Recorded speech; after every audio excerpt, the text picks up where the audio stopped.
100 years ago, Earth nearly destroyed itself. The Third World War was not like the others. Nuclear bombs fell, skies turned black, cities became ash, millions died in seconds. Humanity was on the edge of extinction. But before the final strike, they came. The Galactic Council and alliance of powerful alien civilizations arrived in Earth's orbit. Their ships were bigger than mountains. Their weapons could break moons. Earth had no chance. In one voice, the Council gave Earth a choice. Stop the war, destroy your weapons, join us in peace, or we will erase your planet. Earth agreed. From that day, all war was banned. No armies, no bombs, no space fleets. Earth was watched closely. The aliens gave strict rules. Humans could trade, travel, and learn, but they could never fight again. The people called it the ban. Now in the year 2235, Earth is peaceful. Skyscrapers shine under clean skies. Robots farm the land. Cities float in the oceans. Poverty is gone. Hunger is history. There hasn't been a war in a century, but not everyone feels safe. Captain Aiden Cross walks through Orbital Station 9.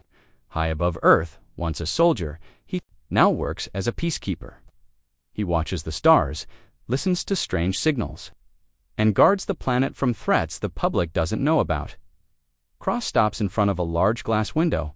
Below, Earth spins, slowly blue, green, and calm. But Cross's eyes are not calm. He remembers the war. He was only a child, but the screams, the fire, the fear it never left him. His calm is broken by a call. Captain Cross, report to command room, priority 1. He turns without a word. The command room is cold and quiet. Only the top officers. Are there? Screens show satellite images, radar scans, alien languages. General Mira Chen stands in the center. Her face is pale. We have a situation, she says. An unknown alien ship crashed near the equator. A remote village in Africa. No survivors. Cross frowns. Was it an attack? Chen shakes her head. We don't know. The ship came in fast. No warning, no signal. It broke into 5 pieces. She presses a button. A picture appears on the screen. It's a metal shard black, glowing faintly with strange red symbols. It looks ... wrong. What is that? Cross asks. That's the problem, Chen says. We analyzed the material. It's alien, yes, but the core technology ... it's human. The room goes silent. Cross leans forward. That's impossible. Under the ban, no human tech like that is allowed. We haven't built weapons in 100 years. Chen nods. Exactly, which means someone else has. Later that night, Cross sits alone in his quarters. He stares at the photo of the crash. Debris on his tablet, the symbols' red lines and circles look like war markings. He remembers the old stories. About secret human labs. About rogue scientists who never stopped building. About old generals who never trusted the aliens. He always thought those were lies, myths. But now, his thoughts are broken by a second alert. A private message, Captain Cross. This was not an accident. The ban is being tested. Be ready. No name, no sender. Just the message. Cross reads it again and again. Then he opens a locked drawer under his desk. Inside is a small black box, one of the last relics from the war. A soldier's token. He hasn't opened it in years.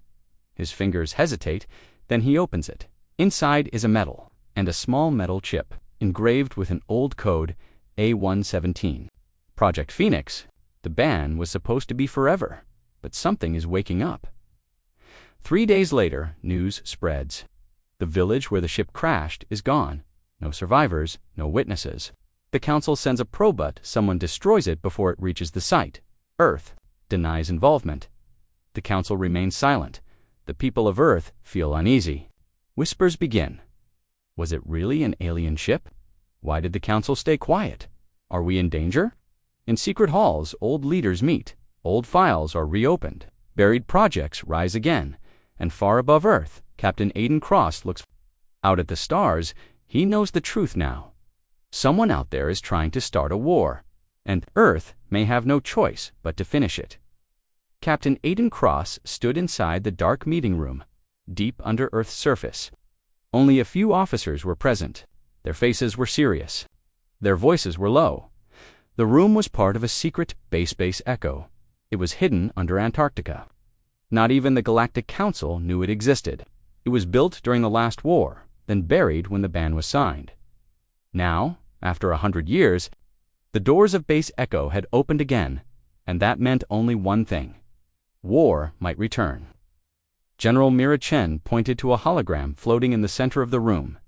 "This is not the only crash," she said. "We've detected 3 more across Earth, same pattern. Alien ships, no signal, all destroyed." Cross frowned, "All of them carrying human-based tech." She nodded.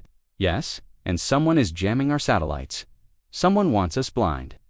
Another, Officer Commander Raj, spoke up. "We believe someone is trying to frame Earth to make it look like we're building weapons again. If the Council believes it, they'll attack us." Cross leaned forward. "So what's the plan?" Eyes were cold. "We prepare quietly." Across the globe, silent changes began. Old underground factories lit up again. Broken machines were repaired. Secret blueprints were removed from locked vaults. In space, small stealth drones launched from hidden silos. They moved without sound. Watching the dark corners of the galaxy, no one on the surface knew. Life on Earth stayed calm.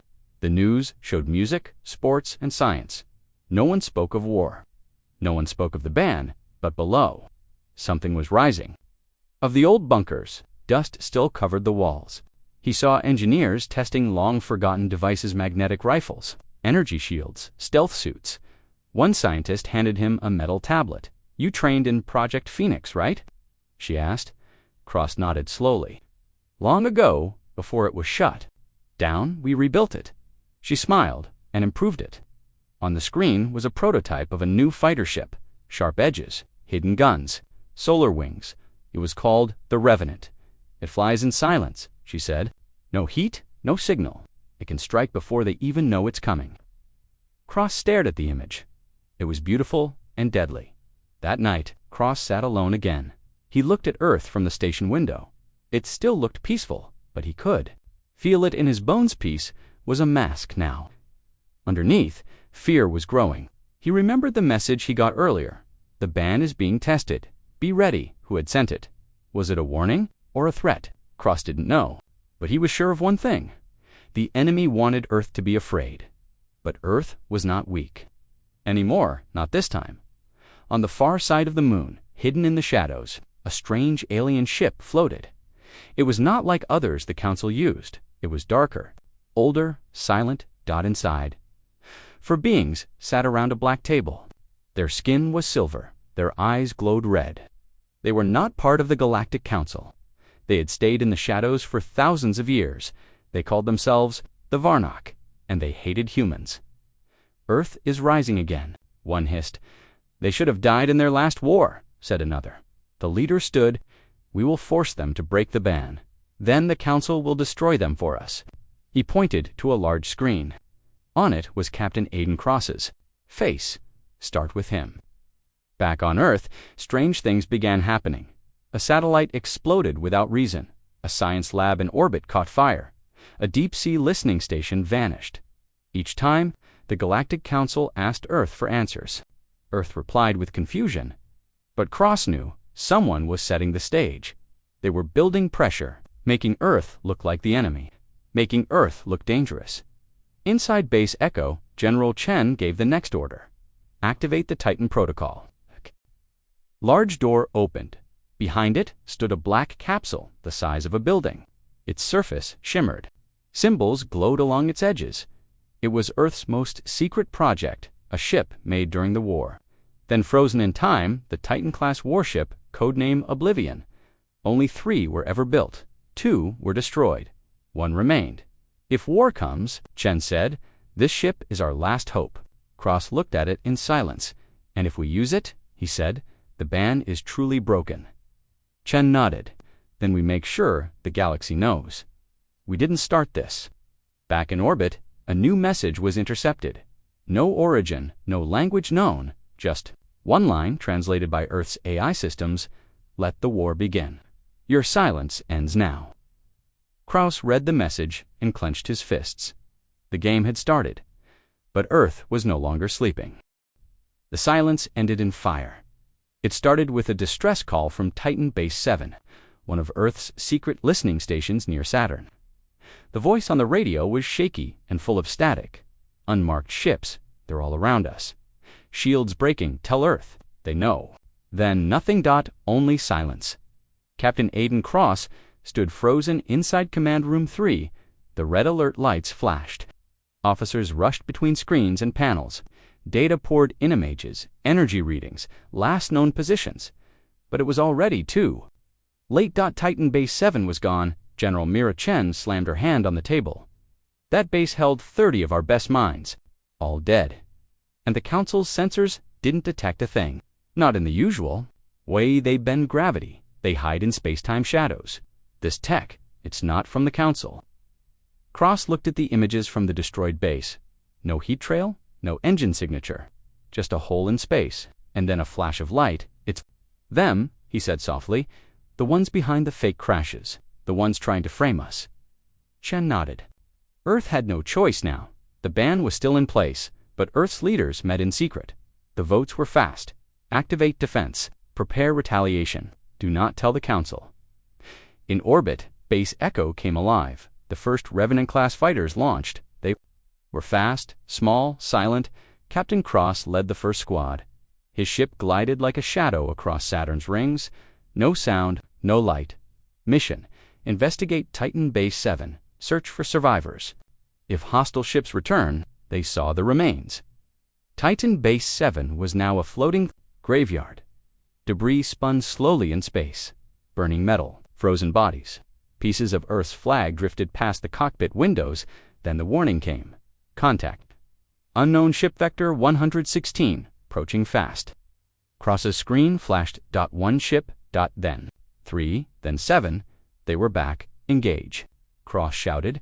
The space around them lit up. The enemy ships looked like shadows with sharp edges. Their weapons were beams of cold light.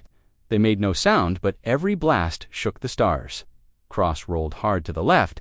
A beam sliced past him, missing by inches. Stay tight, he called. Don't let them scatter us.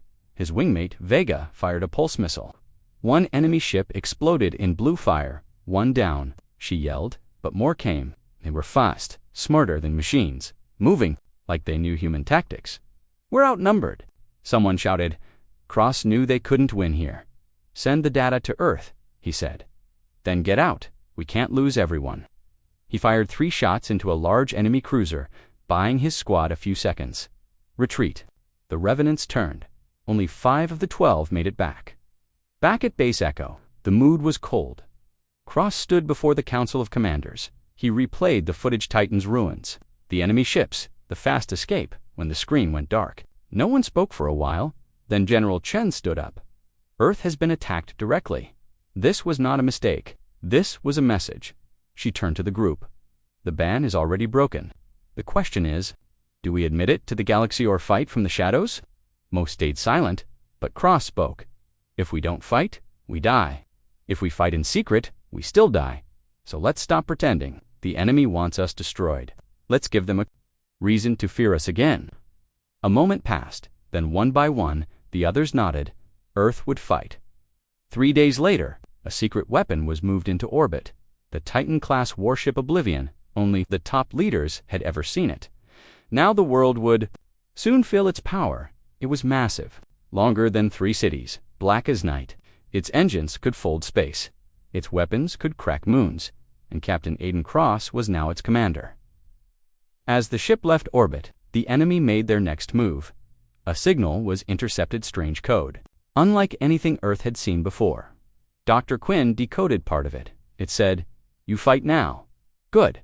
That means your end is near. Cross smiled coldly as he read it. Then, come find us. The war had begun. Earth had made its first move. The enemy had attacked Titan. The ban was broken, but not officially. The Galactic Council still watched Earth closely, so Earth still had to lie. They said nothing about the new ships, nothing about the rising shadow of war. But someone had told the enemy everything. Captain Aiden Cross stood in the war room of the Oblivion, Earth's most powerful secret ship. Around him, glowing maps showed enemy activity across the solar system. The enemy was fast, but Earth was learning. Too fast, they know our positions. Cross narrowed his eyes. We have a traitor. Back at Earth HQ, Dr. Elara Quinn searched the satellite logs.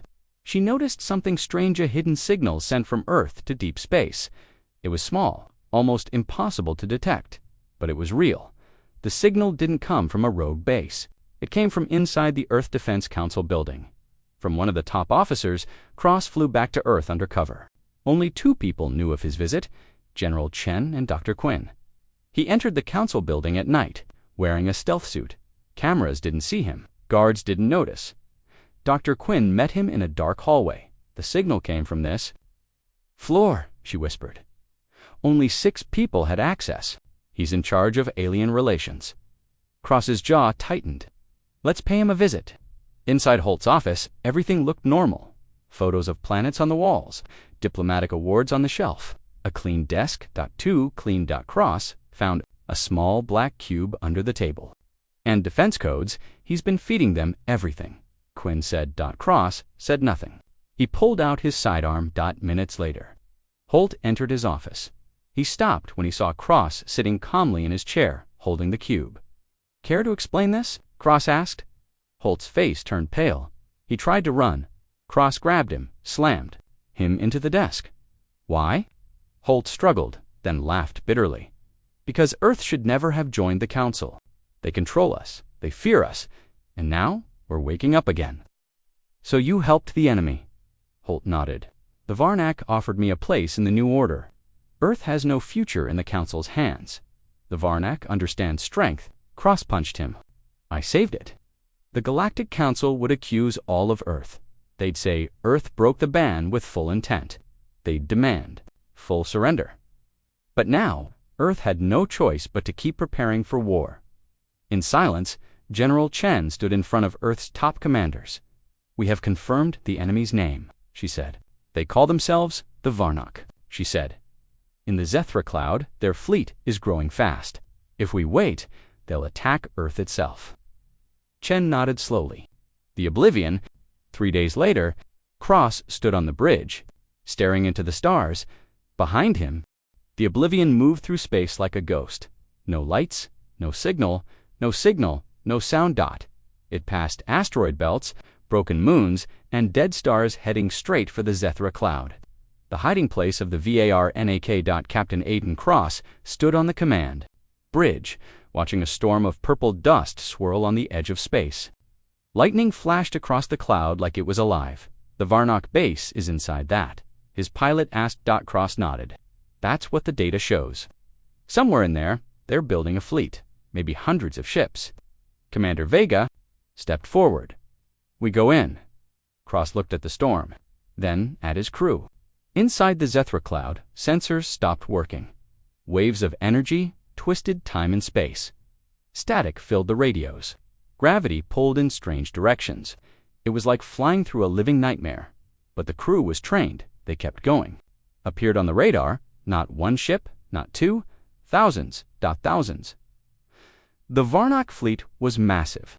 It floated in silence, hidden behind a dark moon, sharp edges, black armor, red lights, warships as far as the eye could see, a secret army, and Earth had no idea. It existed. Cross stared in shock. They're not just preparing to fight Earth, he whispered. They're preparing to take over the entire galaxy. Suddenly, a warning rang out. Incoming signal. It's not Varnak, it's human. The screen flashed, a secret channel opened. A voice spoke. Oblivion. This is Commander Rhea of Project Horizon. Don't fire. We are on your side. Back on Earth, General Chen sat in a private bunker with 2 old men and a locked case. They watched a live feed from the Zethra cloud. They've found it, one man said. Chen nodded. And they've also found the secret. The other man opened the case. Inside was a glowing blue key. Time to unlock the future. On the Oblivion, Cross met with Commander Rhea in a secure channel. She appeared as a hologram, young, confident, in a gray uniform that wasn't from any known division. What is Project Horizon? Cross demanded. Rhea smiled. The reason Earth still has a chance. She turned the camera. Behind her was a hidden human base built inside the same cloud. Right under the Varnak's nose dot inside were hundreds of human warships. Some looked brand new, others were old but upgraded, silent, deadly, fast. Earth has been preparing for decades, Rhea said. Even during the ban, we knew peace wouldn't last forever. Cross stared in shock. All of this was built in secret. Yes, by Earth's Shadow Command. Only the top-level leaders knew. The ban was just for show. We never stopped getting ready. Cross visited the secret base in person. Inside, soldiers trained in silence. Engineers worked on advanced weapons. Artificial intelligence ran combat simulations. Everything was hidden inside a fake asteroid. We call it Fort Eclipse. Rhea said, it's one of 7. Cross looked around. He felt something rise inside him, not fear, hope.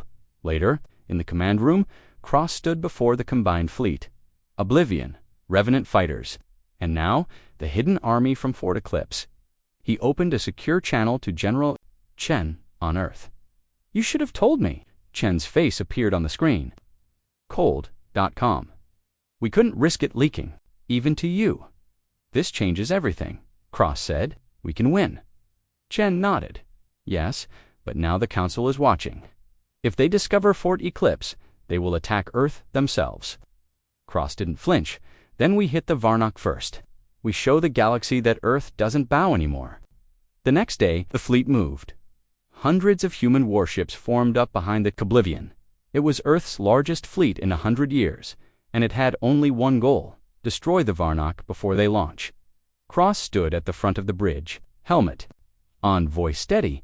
This is for the soldiers who died on Titan, for the children of Earth, for the future of our kind. He raised his fist. Let's show them what happens. When you try to silence humanity, the fleet launched, the stars lit up, and the true war began. The silence of space was broken by fire. The Oblivion led the charge. Behind it, hundreds of human ships roared into the Zethra cloud, forming a wall of steel, light, and fury. Captain Aiden Cross stood tall on the bridge, eyes locked on the enemy fleet ahead. Red warning lights flashed across every screen.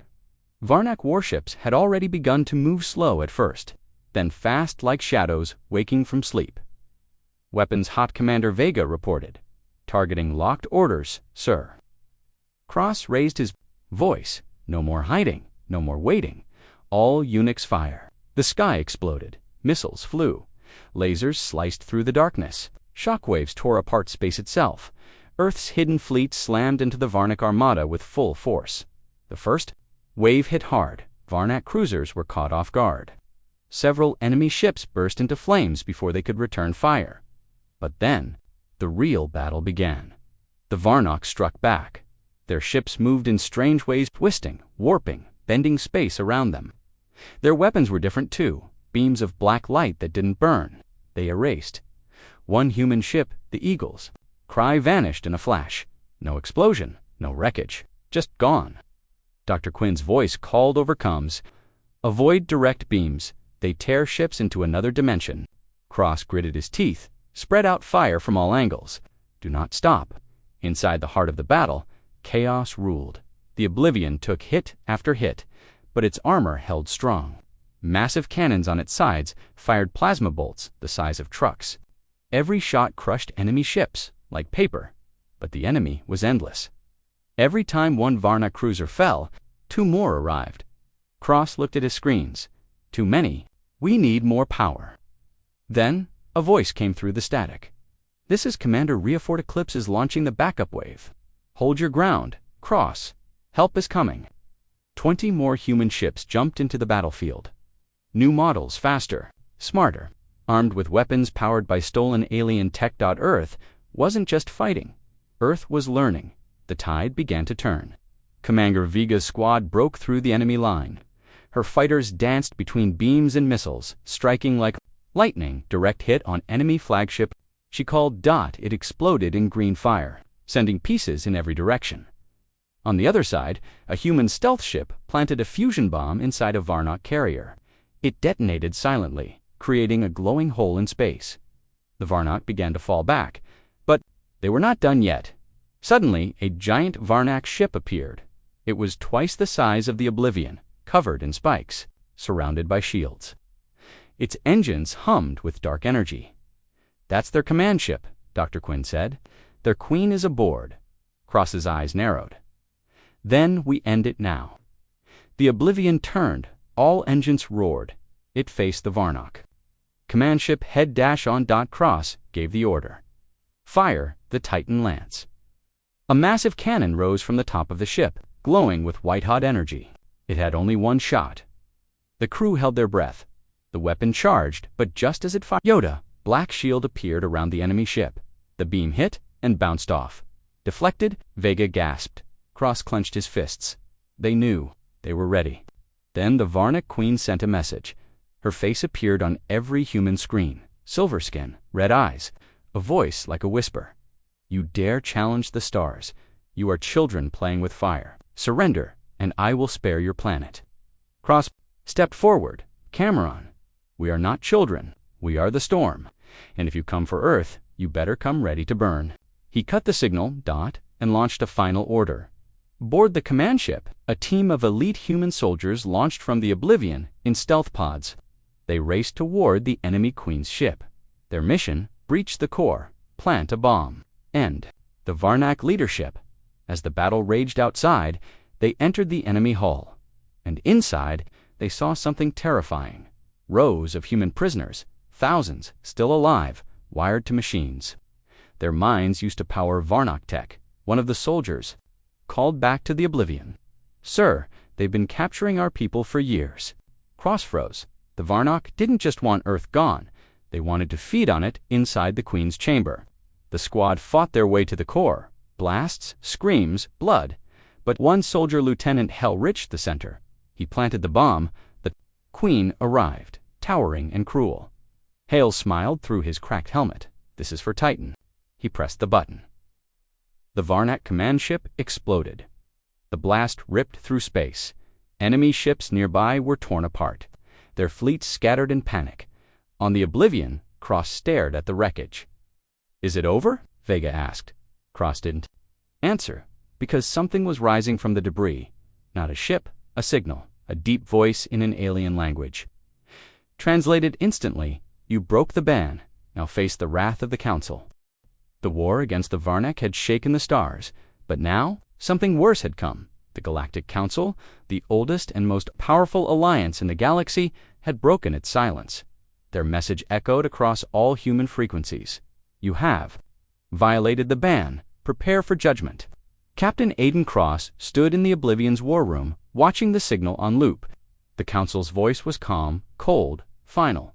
The officers around him stayed quiet. Even Commander Vega had nothing to say. "They saw the explosion," Dr. Ilara Quinn whispered. "They saw us win, and now they're afraid." Cross nodded slowly.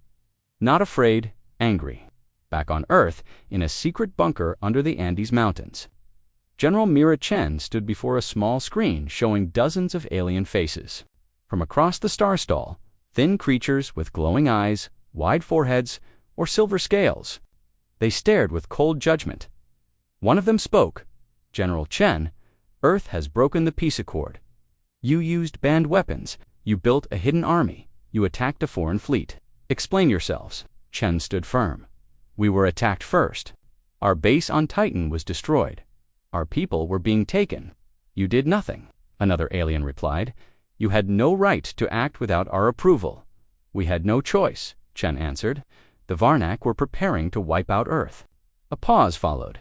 Then a final voice spoke, a council elder, old and wise. "You were warned once, a century ago. The ban is broken. Now the council will vote." On the Oblivion, Cross received a private message from Chen. "The council is split.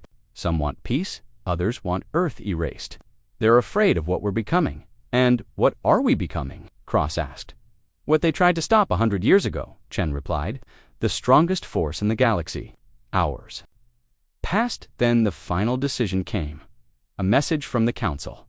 Earth will be given one chance. Send a representative to the High Council station. Argue your case, or we will destroy your fleets and strip your world. Cross read the message and turned to his crew. "I'll go. 3 days later, Cross entered the High Council station, floating near the center of the galaxy. It was ancient, built before Earth even had fire. Towers of crystal, floating halls, blue stars outside every window. He stood alone before the alien leaders. Dozens of eyes stared at him. He could feel the pressure in the air. "Speak, human," the council. Elder said. Cross took a breath. "You gave Earth peace. We obeyed. We stopped fighting. We stayed quiet." He stepped forward, but peace is not the same as weakness. "You told us to stay still while our people were hunted.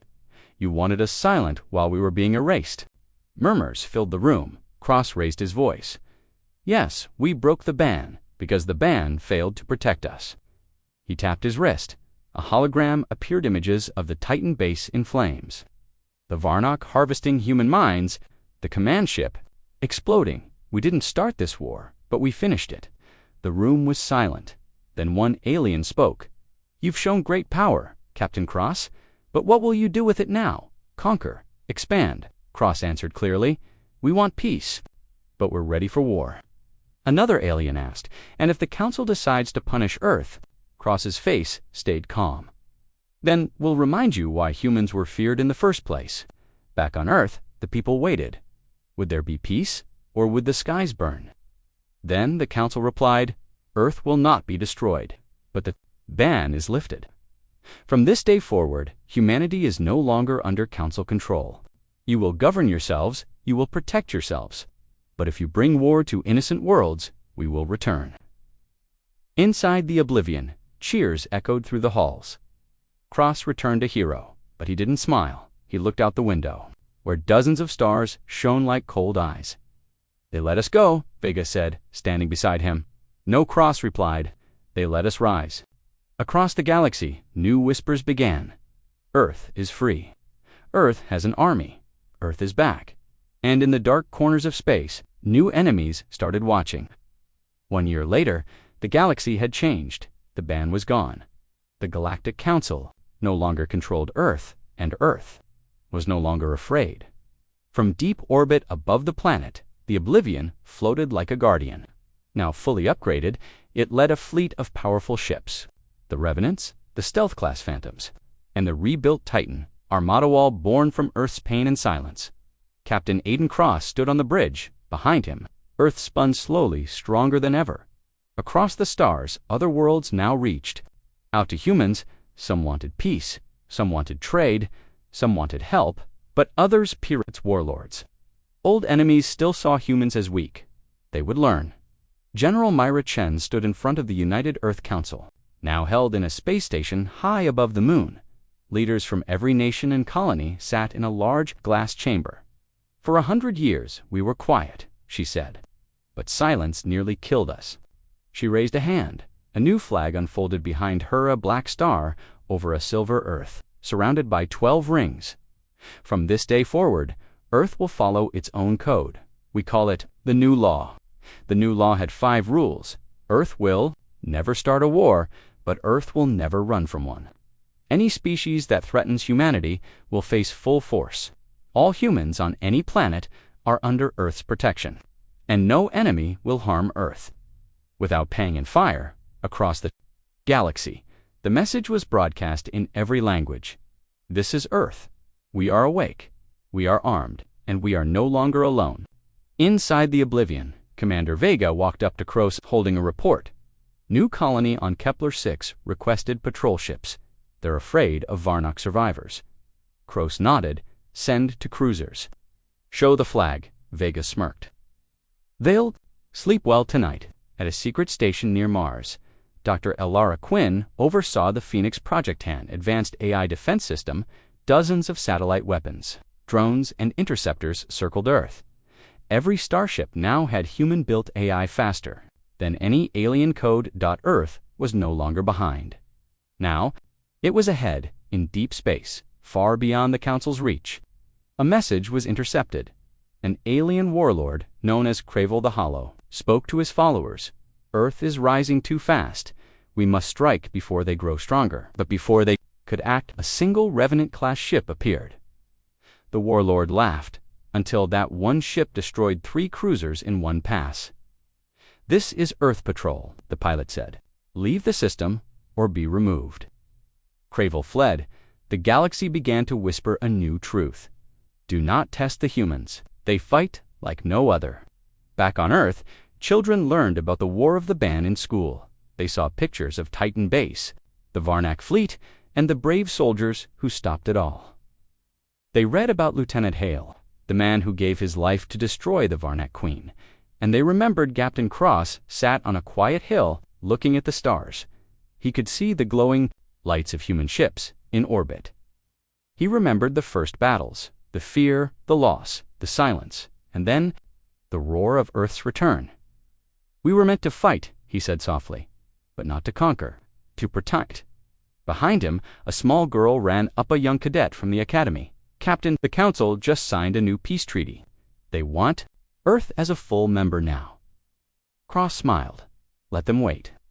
He stood, looked back at the sky, and spoke quietly, "Because now we make the rules."